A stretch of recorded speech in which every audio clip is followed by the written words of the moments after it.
ज्योतिष एक विज्ञान है और इसे गहराई से समझा जाए तो जीवन में बदलाव संभव है। तो आइए मैं करूंगी आपकी हर समस्या का समाधान।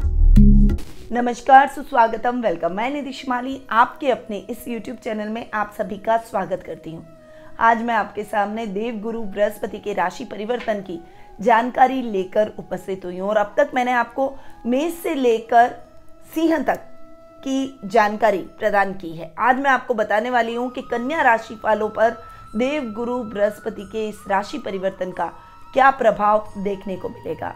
आगामी 13 अप्रैल को देवगुरु बृहस्पति सुबह 7:28 पर कुंभ राशि से मीन राशि में पूर्वा भाद्रपद नक्षत्र में प्रवेश करेंगे। मीन राशि में वे स्वग्रही होकर विराजमान रहेंगे, यानी सभी राशियों के लिए बेस्ट रिजल्ट इस समय देवगुरु बृहस्पति के देखने को मिलेंगे। वैसे भी देवगुरु बृहस्पति शुभ ग्रह जाने गए, ज्ञान प्रदाता ग्रह के रूप में इन्हें जाना जाता है। ये ग्रह विद्वानों के प्रतीक भी माने जाते हैं, जैसा कि इनके नाम में ही है। गु यानी अज्ञान और रू यानी नाशक, यानी अज्ञान का नाशक ग्रह इन्हें कहते हैं। यह एक पुरुष ग्रह है। यह संयम, नम्रता, गंभीरता, न्याय, धन और उत्तम भाग्य के कारक ग्रह भी माने गए हैं। धन और पुत्र संतान की प्राप्ति कराने वाले और विवाह कारक ग्रह इन्हें कहते हैं। यदि आपकी कुंडली के अंदर पुत्र संतान की प्राप्ति के लिए देखना है तो सबसे पहले देवगुरु बृहस्पति की तरफ देखा जाता है। वहीं विवाह के लिए शुक्र और गुरु, इन दोनों पर विचार किया जाता है। विवाह के समय गुरु के बल को अवश्य देखा जाता है। गुरु प्रातः काल के स्वामी हैं। उत्तर दिशा और वृद्ध व्यक्ति और व्यापारी वर्ग पर इनका आधिपत्य रहता है। अगर कुंडली में देवगुरु बृहस्पति पुरुष राशि यानी 1, 3, 5, 7 और 11 में विराजमान हो तो जातक प्रारंभ से ही स्वतंत्र व्यवसाय करता है। वहीं यदि देवगुरु बृहस्पति 10वें स्थान में यानी कुंडली में दशम भाव में विराजमान हो तो वो व्यक्ति को नौकरी करवाते हैं। और वैसे भी देवगुरु बृहस्पति केंद्र स्थान में बहुत ही अच्छे रिजल्ट देते हैं। लग्न से सुख स्थान में अच्छे रिजल्ट देते हैं, सुख स्थान से सप्तम में और सप्तम से कर्म भाव में उत्तरोत्तर उत्तम परिणामों की प्राप्ति करवाता है। गुरु धनु राशि और मीन राशि के स्वामी ग्रह हैं। कर्क राशि में वे उच्च के और मकर राशि में वे नीच के प्रभाव दिखाते हैं।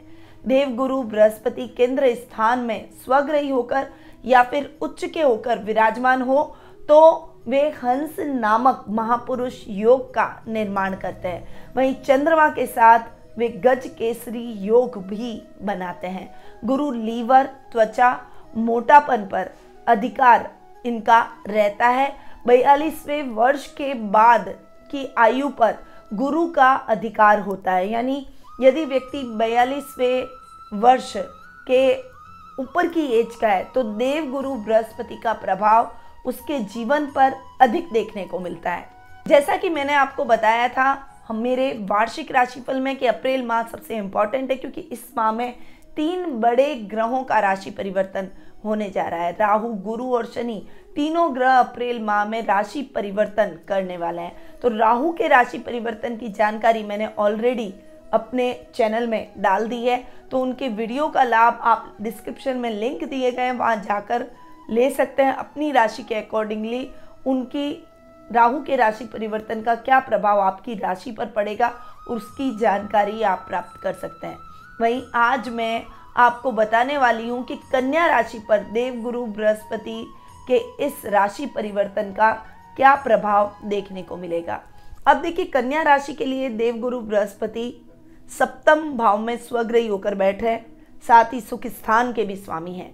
यानी सप्तमेश और सुखेश होकर देवगुरु बृहस्पति की शुभ पंचम, सप्तम और नवम दृष्टि आपके लाभ भाव पर, आपके लग्न पर और आपके पराक्रम भाव पर पड़ रही है, जो कि इन तीनों स्थानों को और अधिक शुभ परिणामदायक बना रही है। देवगुरु बृहस्पति चूंकि सप्तम भाव में स्वग्रही होकर बैठे तो ये स्थान बहुत ही अच्छा और शुभ और मंगलकारी रहने वाला है। व्यापारी वर्ग के लिए ये समय बहुत ही बढ़िया और शुभ फलदायक रहेगा। व्यापार में आप अच्छी ग्रोथ करते हुए दिखाई देंगे। आगे बढ़कर अपने नई नई योजनाओं का क्रियान्वयन करते हुए दिखाई देंगे। इस समय आप अपने व्यापार में एक ब्रांड लेवल तक पहुंच सकते हैं। व्यापारी वर्ग जो कि मैनेजमेंट के फील्ड से जुड़े हुए हैं, शिक्षण व्यवसाय से जुड़े हुए हैं, रिसर्च करता है या फिर आपकी कोई लैब है, इन क्षेत्रों से जुड़े हुए लोगों के लिए ये समय बहुत ही अच्छा और उन्नतिदायक रहेगा। आपकी प्रसिद्धि चरम पर रहेगी। व्यापार बहुत अच्छी उन्नति और ग्रोथ करता हुआ दिखाई देगा। आप व्यापार में नई ब्रांच भी खोलते हुए दिखाई देंगे। वहीं देवगुरु बृहस्पति आपके दाम्पत्य जीवन में भी मधुरता के भाव लेकर आएगा। जो अविवाहित है उनके विवाह के प्रबल योग इस साल बनते हुए दिखाई देंगे। अप्रैल माह में देवगुरु बृहस्पति के राशि परिवर्तन के बाद में आपके दाम्पत्य जीवन में यदि उथल पुथल चल रही है तो वो उथल पुथल अब खत्म हो जाएगी। आप दोनों के बीच में प्रगाढ़ और मधुर संबंध स्थापित हो जाएंगे। वहीं लव रिलेशनशिप में यदि आप किसी को मन की बात कहने से अब तक हिचक रहे हैं तो बेझिझक अपने मन की बात कह डालिए।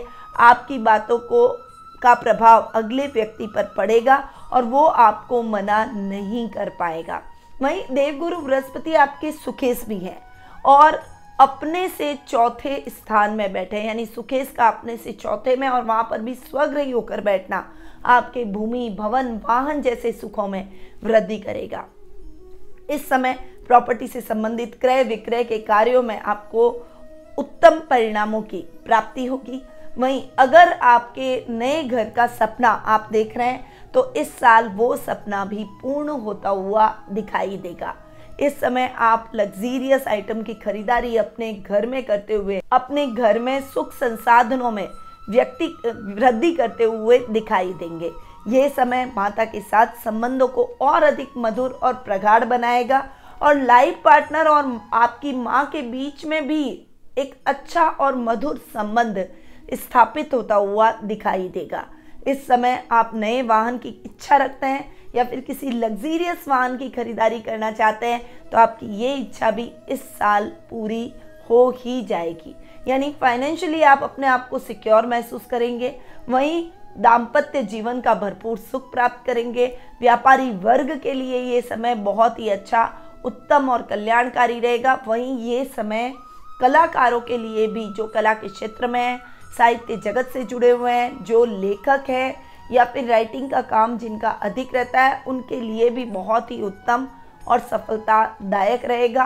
प्रसिद्धि आपके कदम चूमेगी और आप अपनी प्रसिद्धि को और अधिक बढ़ाते हुए दिखाई देंगे। अब देवगुरु बृहस्पति की दृष्टियों की बात करें तो पंचम दृष्टि आपके लाभ भाव पर पड़ रही है, जो कि आपके लाभ में उत्तरोत्तर वृद्धि करेगी। इस समय आपका लेवल और सर्कल दोनों ही बढ़ता हुआ दिखाई देगा और लेवल और सर्कल में कुछ ऐसे लोग, ऐसे वीआईपीज, ऐसे गणमान्य व्यक्ति जुड़ेंगे जो कि आने वाले समय में आपको येन केन प्रकारेण फायदा और लाभ की स्थितियां दिलवाते हुए दिखाई देंगे। इस समय आप अपने सामाजिक मान सम्मान को बढ़ाते हुए दिखाई देंगे।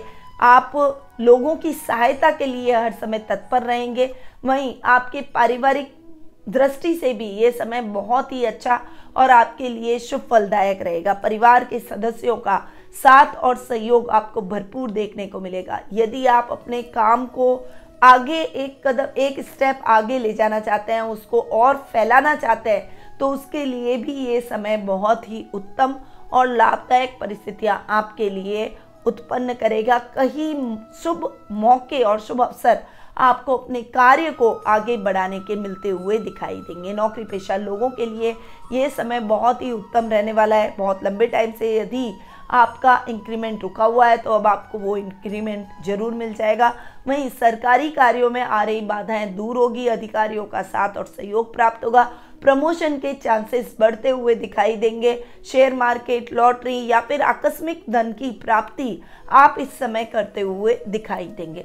गुरु की सप्तम दृष्टि की बात करें जो कि आपके लग्न पर पड़ रही है, और वैसे भी आपके लग्नेश हैं बुध, जो कि बुद्धि के कारक ग्रह हैं, और साथ में गुरु की दृष्टि आपके लग्न पर पड़ना आपके पर्सनैलिटी में चार चांद लगाती हुई दिखाई देगी। आपकी बुद्धिमत्ता के चर्चे चारों तरफ होंगे। इस समय आप अपने ज्ञान का प्रचार प्रसार लोगों के अंदर करते हुए दिखाई देंगे। लोग आपसे प्रभावित होंगे। आपसे सलाह लेकर लोग अपने कार्यों को करने का प्रयास करेंगे। वहीं अगर इस समय आपको अपनी मनचाही इच्छाओं को पूर्ण करना है तो वो इच्छाएं भी आपकी प्रयासों से पूर्ण होती हुई दिखाई देगी। ददियाल से आपके संबंध और अधिक सुदृढ़ होंगे। मान सम्मान यश कीर्ति में आपके उत्तरोत्तर वृद्धि होती हुई दिखाई देगी। अब बात करते हैं गुरु की नवम दृष्टि की। नवम दृष्टि की यदि बात करें तो पराक्रम भाव पर गुरु की नवम दृष्टि आपके पराक्रम में चार चांद लगाती हुई दिखाई देगी। इस समय आपका पराक्रम चरम पर रहेगा। लोग आपकी बातों से प्रभावित रहेंगे। आपसे सलाह लेकर अपने कार्यों को करने का प्रयास करेंगे। वहीं ये समय आपके भाई बहनों के साथ में संबंधों को और अधिक मजबूत करेगा। पैतृक संपत्ति संबंधी कोई विवाद चल रहे हैं तो उनका निपटारा करवा देगा। बड़े भाई बहनों के सपोर्ट से आप अपने व्यवसाय को बढ़ाते हुए दिखाई देंगे। यदि पैतृक व्यवसाय आप लोग कोई साथ में करते हैं तो उसमें भी बहुत अच्छा लाभ आपको प्राप्त होगा, परंतु आप ध्यान रखिएगा अकेले कोई भी कार्य करने में फायदा नहीं है, बल्कि आप अगर अपने भाई बहनों के साथ में संयुक्त रूप से आगे बढ़ेंगे तो आप अपने व्यवसाय को कहीं का कहीं लेकर चले जाएंगे। तो ये है गुरु के रिजल्ट जो कि कन्या राशि वालों को बहुत ही अच्छे देखने को मिलेंगे। तो गुरु के इस राशि परिवर्तन का आपको लाभ जरूर उठाना चाहिए, पर साथ ही आपको कुछ ऐसे विशेष उपाय करने चाहिए जिससे गुरु के और अधिक उत्तम परिणाम आपको प्राप्त हो सके। उसके लिए आपको अब मैं कुछ छोटे से उपाय बताने वाली हूँ, तो इन उपायों को आप जरूर करें। गुरुवार के दिन आपको पीले वस्त्र जरूर धारण करना चाहिए। यदि आपकी कुंडली में गुरु के परिणाम उत्तम चल रहे हैं तो आपको एक अच्छी क्वालिटी का पुखराज या सुनहला जरूर धारण करना चाहिए। वहीं गायों की सेवा करें, अछूतों की मदद करें और बृहस्पतिवार के दिन पीली चीज़ों का दान मंदिर में जरूर करें। तो ये कुछ उपाय हैं जो कि गुरु के आपके लिए बहुत ही उत्तम परिणाम ला सकते हैं, इसलिए इन उपायों को आपको अपने रूटीन में जरूर अपनाना चाहिए। परंतु ये उपाय मैंने आपको गोचर के हिसाब से बताया।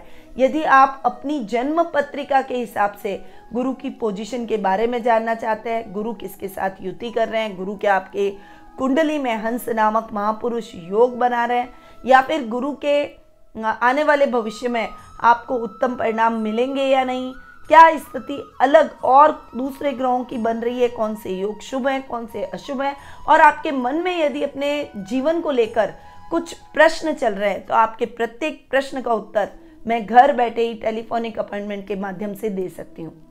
कुंडली विश्लेषण की व्यवस्था हमारे द्वारा की गई है, तो उठाइए फ़ोन और स्क्रीन पे दिए गए नंबरों पर संपर्क करके आज ही अपना अपॉइंटमेंट बुक करवाइए। अब मैं अपनी वाणी को यहीं विराम देती हूँ। स्वस्थ रहिए, व्यस्त रहिए, मस्त रहिए और हमेशा मुस्कुराते रहिए। जय श्री राधे कृष्णा।